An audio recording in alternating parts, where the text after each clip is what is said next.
So the Mattei plan, which has been developed primarily by the Italian government, is basically trying to essentially propagate the further extraction of oil and gas on the African continent.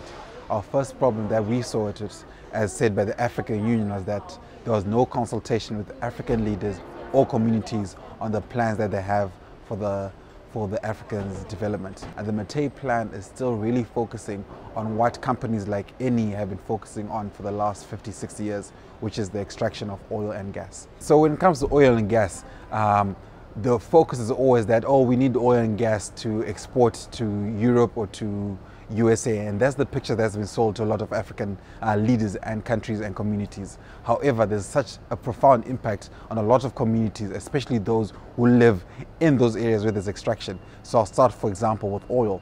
Oil, and I think there's a lot of documentary on this in Nigeria.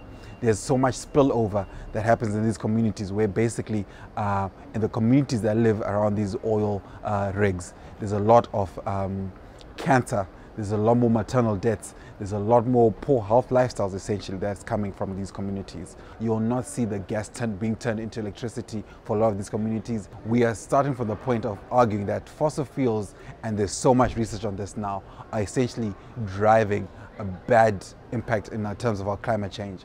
And our agenda is trying to limit the oil and gas. But the irony here is that where most of the gas is actually being explored on the African continent is having the most adverse impact in terms of climate change. A lot of sub-Saharan Africa and also North Africa is becoming uninhabitable because of the changing degrees in Celsius. So what you now have happening is that because of the lack of water in some of these areas, because of incessant droughts, flooding, which can both happen at the same time, but you end up with a situation where the communities do not actually have water. They are moving away from these communities, looking for areas that are safer and easier for them to actually live. So the water scarcity really is a big reason for the migration from a lot of these sub-Saharan African nations and North Africa.